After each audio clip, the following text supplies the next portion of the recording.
Muy buenas tardes, compañeras.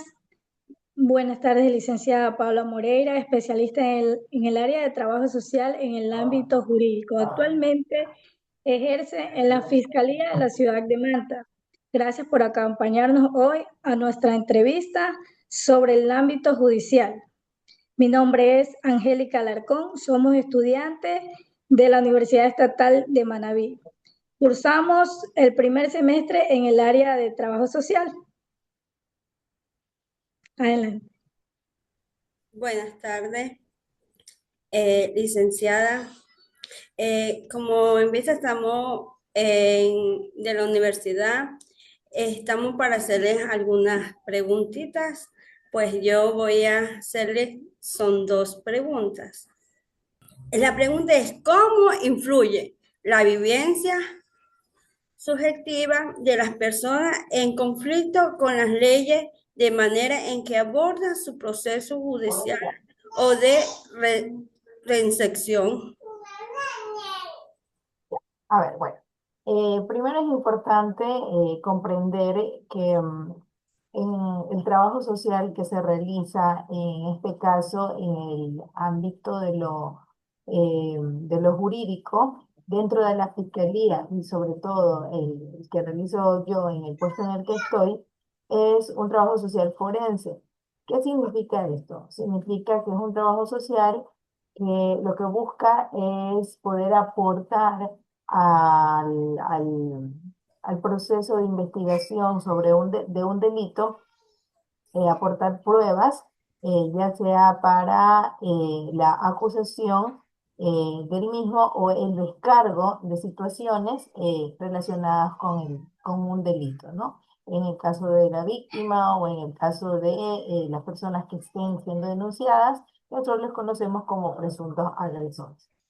En ese marco, en ese sentido, en ese contexto, entonces lo que nosotros podemos observar es que por un lado tenemos dos tipos de personas involucradas en la problemática.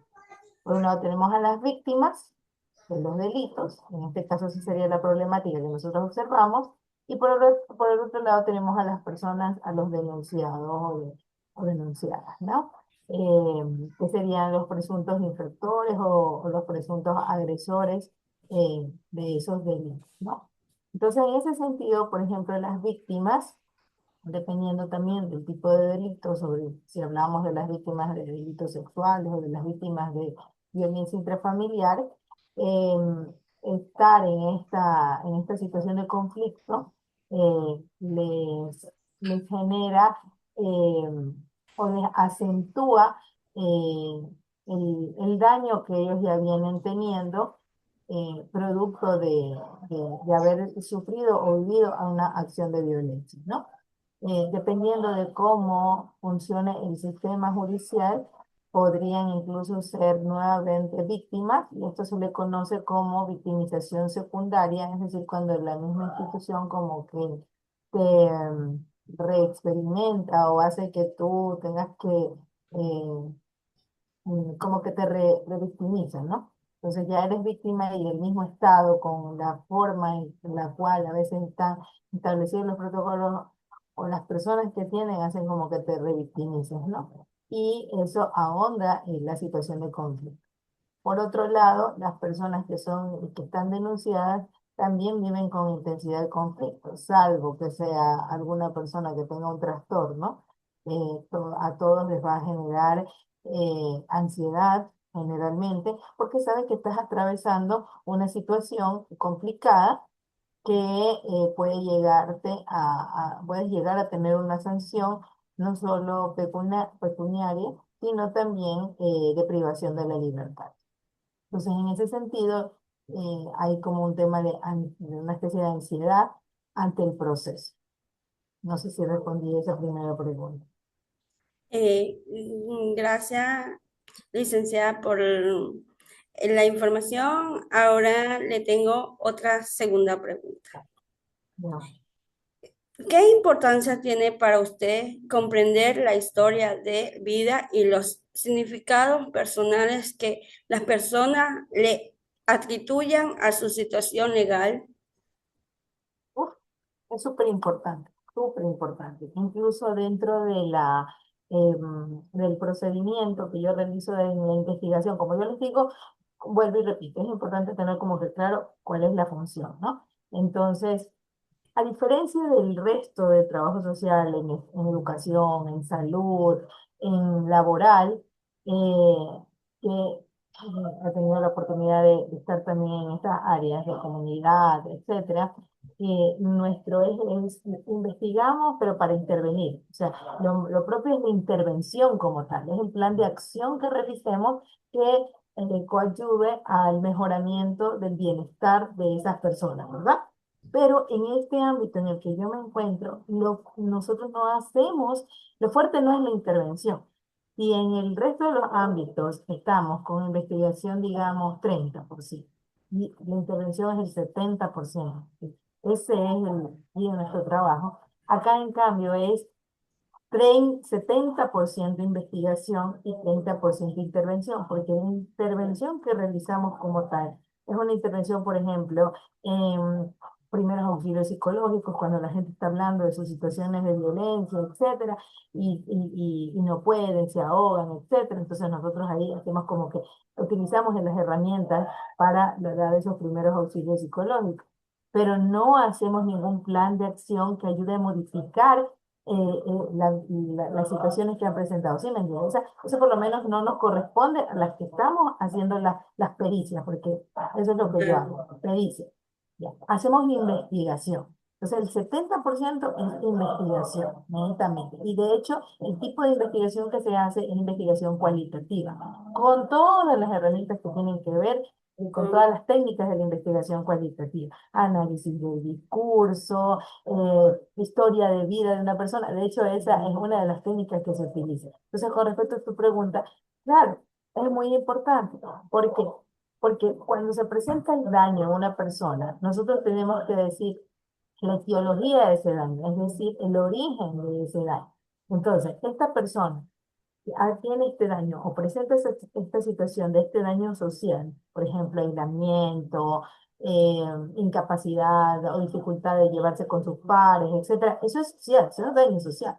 Entonces, esto está relacionado con el delito que ahorita ella vivió o con su historia de vida o el delito acentuó algo que ya venía dándose. Entonces, es súper importante la historia de vida. Súper, súper, súper importante. Y de hecho, en mi informe, ustedes podrán observar que aparte de la estructura, dice, yo tengo dentro de la situación de vida de las personas, ¿no? Estructura familiar, dinámica familiar, historia de vida familiar, situación económica. Entonces, esas son algunas de las dimensiones de análisis que se hace para al final pues establecer las conclusiones. Claro. gracias de mi agradecimiento.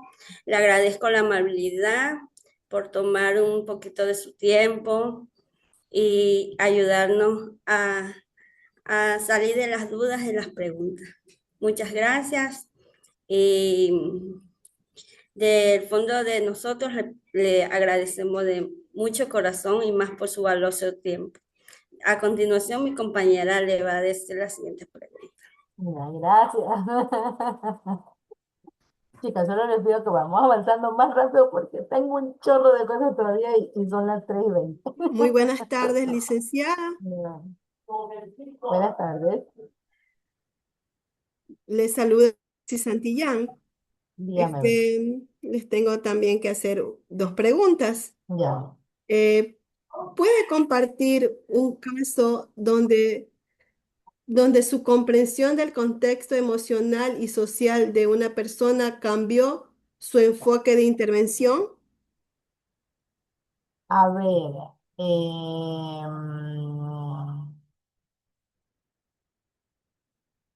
A ver, veamos. Claro. Yo tuve una persona, una chica que cuando vino, ella estaba denunciando un delito sexual de varias personas. Entonces, cuando ella vino a la intervención, vino a la primera, a la primera entrevista, la entrevista forense, Entonces nosotros, la estructura de la intervención dice, bueno, como toda entrevista, ustedes ya saben, ¿no? La primera etapa que es generar el ambiente, donde tratamos de generar lo que es empatía y poder conectar. Nosotros tenemos que conectar para, y más aún en estos casos, para que la gente pueda hablar, ¿no? Lo segundo es desarrollar ya el proceso de expresión y al final hacer la representación.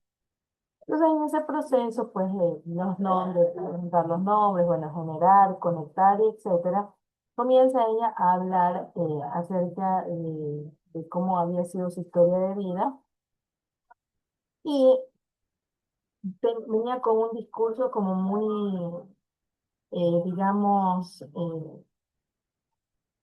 como muy adornado, voy a utilizar esa palabra, ¿no? Como muy adornado. Su apariencia también era muy, como muy folclórica, no porque en realidad ella venga así, sino que como que exagerado en en los accesorios que utilizaba, luego en el discurso como que se iba, venía, no mantenía un hilo conductual. Entonces, por eso es súper importante, a eso se llama la observación, aunque observamos no con los ojos, sino también con los oídos, pero ver todos esos gestos. Entonces, nosotros no podemos diagnosticar trastornos, pero sí estamos en la capacidad de sospechar de aquellos. ¿Ok? Entonces, lo que me dio a mí en ese momento fue la sospecha de que ella tenía un trastorno psiquiátrico.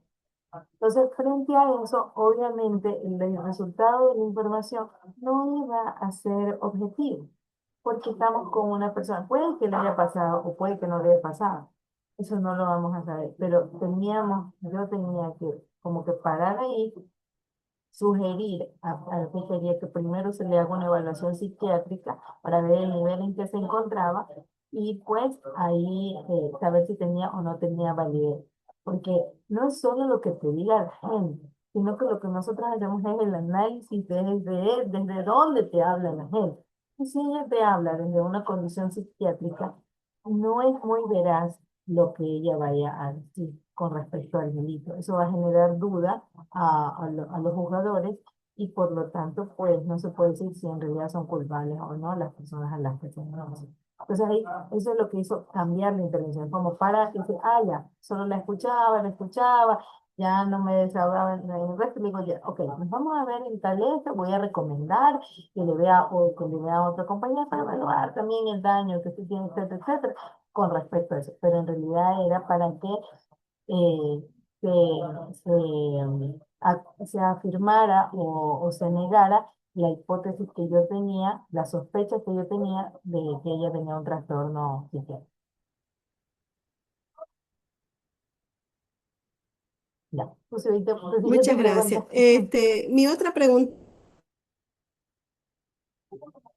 juicios o perjuicios no te cuando escuché, se te trabaja con cortó, personas privadas de libertad o en procesos judiciales complejos. se te cortó, se te cortó al inicio, no te escuché.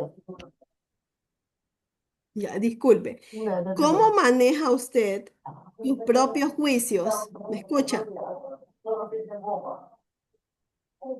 ¿Sí me escucha? Sí, sí te escucho, Hola. sí, sí te escuché, dilo, ¿cómo maneja usted?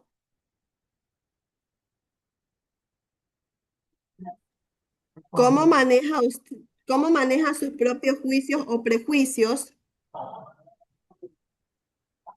Sus, sus propios juicios o prejuicios cuando trabaja con personas privadas de libertad o en procesos judiciales complejos.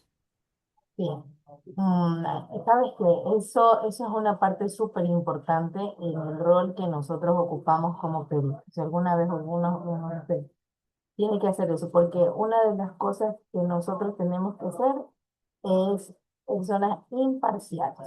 Entonces, no porque una persona esté privada de la libertad, significa para nosotros que es una persona mala. Bueno, mejor dicho, nosotros no vemos ni lo bueno ni lo malo, ni tampoco vemos si es verdad o mentira lo que están diciendo. Nosotros ese no es el objetivo de la prensa.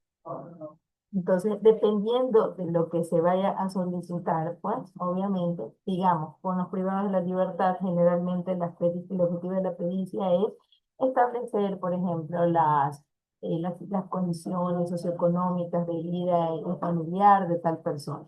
Si es un delito, digamos, de tráfico de drogas, a veces piden también para saber si es una persona que es consumidora, no consumidora, etc. Entonces, tú vas a enfocarte en eso, a buscar esa situación. Y tú, no importa cómo sea la persona, no puedes ir pensando, ah, ya, esta es una persona mala o ya haciéndole el feo ni nada. O sea, tú tienes que ir enfocado en lo que va. Conozcamos cuál es la situación socioeconómica y ni para decir que pobrecito o justificarle. Nosotros no vamos a eso. Nosotros tenemos que decir, a ver, esto es lo que hay, esto es lo que yo veo, esto es lo que encontré, esto es lo que hay. Fin del comunicado. Entonces sí, pero sí es muy importante aprender a manejar esa situación. O sea, no dejarte llevar por los prejuicios. Por ejemplo, eso pasa también hasta con las víctimas. Tú ya te enteras en un caso de una violación y te escuchas que el contexto de la violación, por ejemplo, fue durante el consumo de alcohol. Entonces, muchos profesionales y muchos compañeros, qué sé yo, también dicen, ah, borracho. Ya, sea, sí, típica que se emborracha y ya viene denunciando y bien que le gusta la vaina y todo eso. Esos son prejuicios. Nosotros no podemos ir pensando, ah, para qué tomas? ¿Quién te mandó a tomar? ¿Quién te mandó a tomar con unos desconocidos? ¿Quién te mandó a irte a un departamento con unos desconocidos? Eso nosotros no podemos. Nosotros tenemos que quitarnos eso de ahí y solamente estar enfocados al objetivo que se nos da. Siguiente chica. Muchísimas gracias, licenciada, por darnos este tiempo y ayudarnos. Gracias.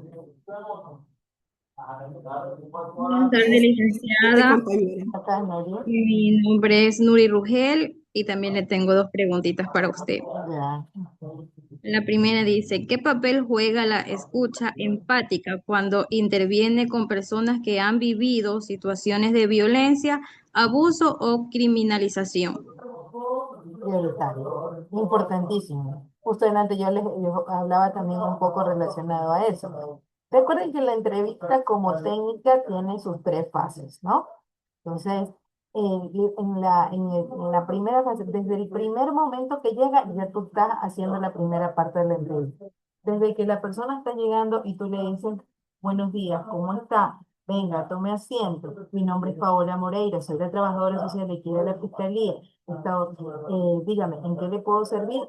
Desde ese momento y con la actitud, con el tono de voz, ya estás tranquilizando. Entonces, cuando se sienta la persona, bueno, te llamas, por ejemplo, Josefa Alexandra Anchón. ¿Cómo prefiere que le diga? ¿Josefa o Alexandra? Entonces me va a decir, ah, me gusta que me digan Alexandra. Está bien, Alexandra. Lo que vamos a hacer es lo siguiente y explicarle. Entonces, en eso vas conectando. Cuando empatizar también significa entender el ritmo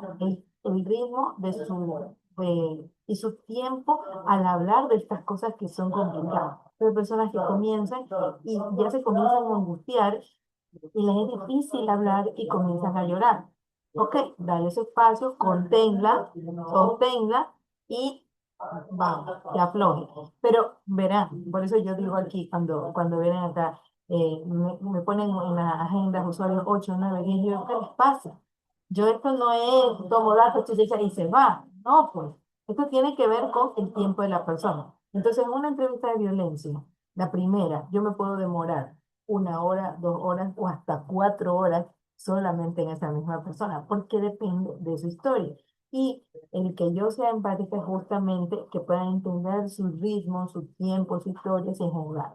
Entonces yo comienzo siempre diciéndole, yo no estoy aquí ni para juzgar ni para señalar. Estoy aquí porque quiero entender cómo es usted y cómo ha sido su vida, su forma de relacionamiento, su situación de vida.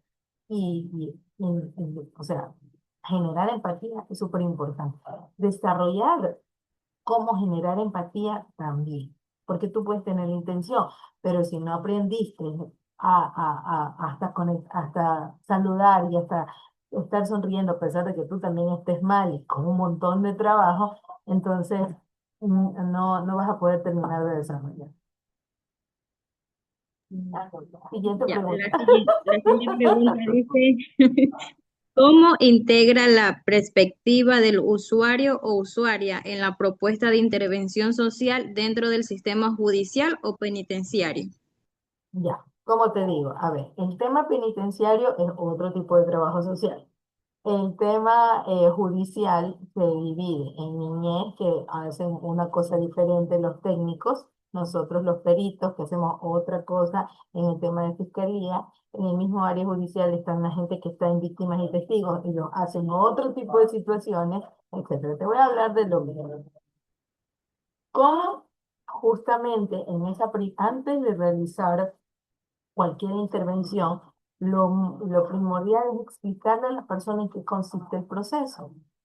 Una vez que tú le explicas cómo va a darse la situación en que consiste las técnicas, hasta los tiempos que nos vamos a llevar, la pregunta es, ¿está usted de acuerdo o no con realizar este proceso? Y de esta manera, ahí estoy respondiendo a tu pregunta.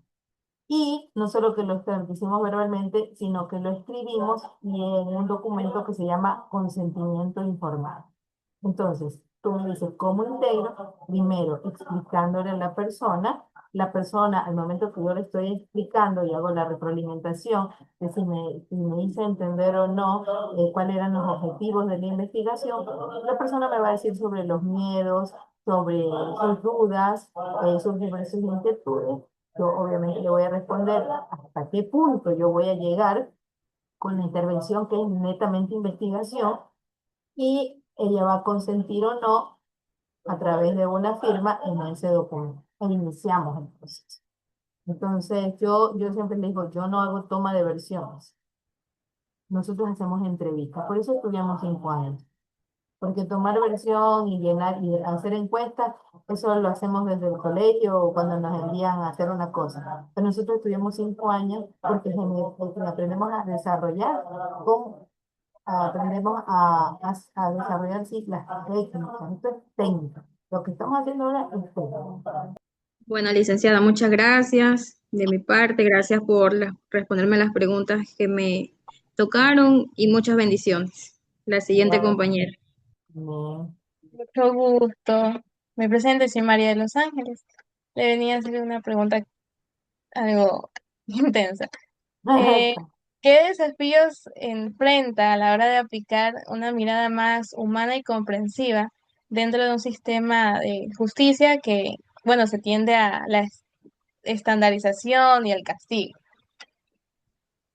Y fuerte pregunta, te cuento que con algunos de los colegas, de compañeros y compañeras que estamos en esta área, desde diferentes incluso profesiones, una de las cosas que más nos cuesta es justamente el hecho del sistema como eh, eso creo que es una de las cosas que a mí personalmente me ha quemado. Yo sé que ahora estoy burnout, digo, ya no soy negrita por negrita, sino chamuscada por este sistema. Pero todavía seguimos porque yo, en mi caso, yo soy trabajadora social por vocación, por convicción, porque amo lo que hago, porque soy muy apasionada con las cosas que hago. Entonces, pero sí el sistema, yo siempre digo, no, porque me quito mi inocencia. Y es porque comienzas a ver, lo importante es como que conocer primero, ¿cuál es tu rol? Tener claro eso. Si estás convencida de una situación, hacer lo que está dentro de tus manos y no trabajar aislada, sino conectada con otras personas que saben que también tienen tu misma mística. Eso como que te ayuda a como que continuar y cuando ya hay una sentencia y una cosa que te dices, chuta, no importa lo que costó, lo que hizo, ahí como que te relajas, pero ha sido muy difícil, muy difícil. No, en realidad no es color de rosa. No sé si le gustaría decir algo más o pasamos con la siguiente compañera? Creo que la siguiente pregunta. Una nomás tenías, ¿no? Sí, solo una. Ya, Muchas ya, gracias, todo ok. muy interesante. Ya, pasa bien entonces.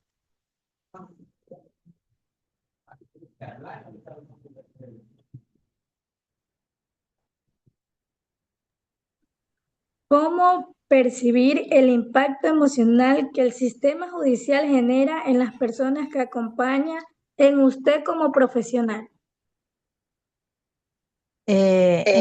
Bueno, eso es algo que no solo se percibe, sino que en realidad se puede observar. Observar. Eh, Primero uno tiene que entender que cuando uno viene a estos espacios, a este o al hospital, no es como, por ejemplo, que tú te levantas y tú dices, ay, hoy no tengo nada que hacer, me voy a la fiscalía. Entonces, no, o sea, cuando tú vienes a estos espacios o al hospital, vienes porque tienes un problema. Y de por sí, cuando tú tienes un problema, ya estás como ofuscada, ¿verdad? Ya estás como no sabiendo qué es lo que va a pasar, ya tienes angustia, ya eso ya te genera una angustia. Si eres víctima, te genera dolor, vergüenza también. Y además del delito que que has sido víctima, generalmente acompañado de mucha culpa, de temor, etcétera, ¿no? Entonces, vienes a un sistema además que está mal visto afuera porque todos dicen, ay, la justicia es corrupta, que no sé qué, que si tengo. Y los usuarios vienen y dicen, ¿y a mí cuánto me va a costar esto? Entonces yo le digo, de mi lado, absolutamente nada. Para eso me paga el Estado. Vamos a coordinar, es un tema de movilización, eso sí, pero me refiero si usted tiene un vecino o alguien que nos lleve, chéverísimo, ya. Entonces, dependiendo de de la distancia y el sector, yo he ido por mis propios recursos, pero por cuestiones de seguridad es mejor siempre cuando vamos a entrar a una comunidad nueva, peor si es un sector peligroso, en realidad ir con alguien de la comunidad. Entonces, por eso esas cuestiones de coordinación se las hace. Pero sí hay una percepción de la comunidad de eh, como de temor a que no alcance a la justicia que ellos requieren, ¿no? Entonces hay que trabajar en ese sentido con ellos. Tampoco les vamos a prometer que sí va a alcanzar justicia, porque eso no depende de nosotros. Pero lo que sí yo les puedo asegurar es que la intervención que yo realice va a estar dentro del marco de lo ético y lo legal. Muchas gracias, licenciada, por compartirnos su conocimiento y por darnos también a seguir lo que es esta hermosa carrera del trabajo social, por ayudarnos Hermosísimo. a todas. Gracias. La compañera va con la siguiente pregunta. Ya. Hola, buenas tardes, licenciada. Le saluda Ingrid Lucas. Bueno, yo le tengo una pregunta. ¿De qué manera reconoce y valora las estrategias de resistencia o resiliencia de quienes enfrentan procesos judiciales prolongados o punitivos? Muy bien, sí, verás, en esta investigación, uno de los elementos que también, o indicadores que también se observan justamente es el tema de la resiliencia y el tema de la resistencia. ¿Por qué? Porque por un lado, la resiliencia en las víctimas, si hablamos de las víctimas, hace que de alguna manera como que aparezcan ante el sistema como personas fuertes, como si no hayan pasado por ese tema por ese delito tan fuerte. Por ejemplo, hablemos de un delito sexual, sobre todo cuando ha sido un delito sexual dentro de la familia por mucho tiempo, y de acuerdo a la edad que tenga la víctima, a veces está naturalizado, normalizado, y eso hace como que sean fuertes ante eso y como que lo miren como si no les haya ocurrido, como que traten de expresarlo de una manera mínima, ¿no? Entonces, ese es un indicador que es súper importante observarlo y ponerlo en consideración para que se explique el por qué el actuar de una persona cuando habla de ese delito, ¿no? No es que no está mintiendo, sino que tiene mucha, digamos, ha pasado por mucho de eso, que es como algo que ya ha sido parte de su vida, ¿no? Y por el otro lado, el tema de resistencia, ¿por qué? Porque tal como lo establece la teoría, generalmente las víctimas, sobre todo si hablo de delitos sexuales y de violencia intrafamiliar, tienen un alto riesgo de retracción y retractación a las denuncias. ¿Qué significa esto? La retracción es cuando pongo la denuncia, me retracto, es decir, hago un paso atrás y no quiero seguir con el proceso. ¿Ya? Y la retractación es cuando tú dices, em, perdón, no, eso no fue lo que pasó. Lo que pasó fue lo de acá, es decir, cuando cambias el discurso. Pero ese es un riesgo que se da porque tienen temor a continuar con el proceso, ¿no? O tienen temor a sus agresores por los mismos hechos de violencia y dan un paso hacia atrás, tanto abandonando el proceso como queriendo cambiar los testimonios. Entonces, eso también es importante evaluarlo desde la primera entrevista porque ya nosotros podemos ir previendo qué es lo que puede pasar y dar las explicaciones a lo que pase en adelante. Muchas gracias, licenciada. Le agradezco igual por su respuesta. Ya. Muy buenas tardes, licenciada Paula Moreira. Mucho gusto. Mi nombre es Mariela Solórzano y mi pregunta es, ¿qué aprendizajes personales y éticos le han dejado trabajar con personas que han vivido la pérdida de libertad o el juicio social? Em, a ver, como te digo, en todas las áreas de trabajo que nosotros tengamos, lo más importante es que tengamos claro nuestro rol dentro de ese trabajo, dentro de ese ámbito en el que nosotros nos desenvolvemos. Sí, como yo decía, yo personalmente soy apasionada, pero me apasiono en tratar de investigar, en tratar de hacer las cosas bien. Por ejemplo, cuando estoy frente a un caso, yo estudio, me pongo a leer más cosas nuevas, a ver qué hay de nuevo sobre este tema, cómo puedo intervenir de esta manera. Y todo el tiempo estoy estudiando y cada informe que yo entrego es como que si fuera una mini tesis. De hecho, tiene bibliografía, citas, normas APA, o sea, es una mini tesis. Yo todos los días hago mini tesis.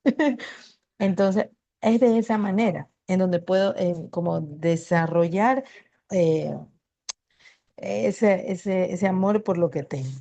Pero no, pero sé y debo tener claro cuáles son mis límites. Ya, mis límites es que, por ejemplo, yo no les puedo resolver la vida a las personas. Mi límite es que yo no puedo, yo no soy la que juzgo, yo no soy la juzgadora, no soy la que acuso, no está dentro de mí esas competencias si el fiscal sigue o no sigue con el caso, por muchas cosas que yo vea, ¿me entiendes? Entonces, y eso pasa también con el tema de las personas privadas de la libertad, o sea, saber cuál es mi rol frente a una intervención que yo tenga con ellos y quedarme en eso, ¿ok? También es muy importante conocer con quién estás. Hay personas privadas de la libertad que en realidad fue circunstancial. O sea, sí fueron culpables, pero digamos culpables por negligencia, culpables de pronto porque tuvieron miedo y no hicieron lo que tenían que hacer en ese momento. Entonces, son, digo yo, culpables zanahorias, tranquilos. Pero hay otros que son privados de la libertad, que son personas antisociales, pues, o sea, que son psicópatas, que son personas complicadas. Entonces uno tiene que saber como que hasta qué punto también tu pericia o tu intervención va a darse porque tienes que salvaguardar también tu integridad. Muchas Por gracias, ahí va. licenciada, por compartir su experiencia con nosotros.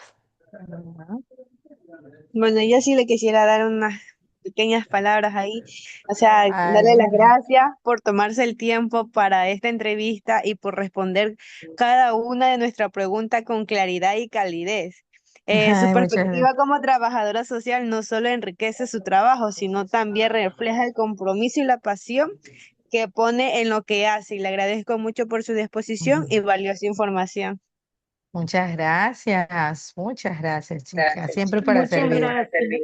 Muchas gracias, licenciada. Lo que usted nos ha transmitido, aparte de ser una entrevista, ha sido para nosotros enfocarnos más en el área del trabajo social, que es muy lindo. Todo lo que consta en el trabajo social es muy hermoso. Y de la manera que usted nos ha respondido a mí en lo personal, le quedo muy agradecida porque me llenó y espero que esta no sea una, sino una de más que vengan entrevistándolas a ustedes.